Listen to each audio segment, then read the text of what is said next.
চেনা ছক থেকে বেরিয়ে বলিউড সিঙ্গারদের মধ্যে সুনিধি চৌহান মানেই হাই ভোল্টেজ পারফরমেন্স। আর তাই বুধবারের কলকাতা আর সুনিধি চৌহানের কণ্ঠের জাদু এই দুইয়ে মিলে তিলোত্তমার সন্ধ্যা হয়ে উঠেছিল যেন আরো বেশি মায়াবী।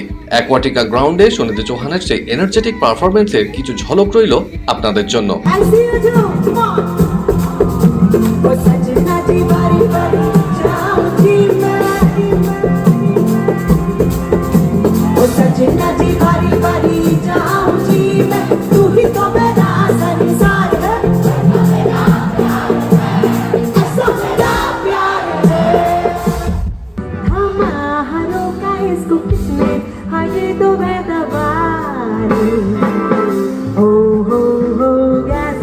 पहेली है ये कैसी पहेली जिंदगानी।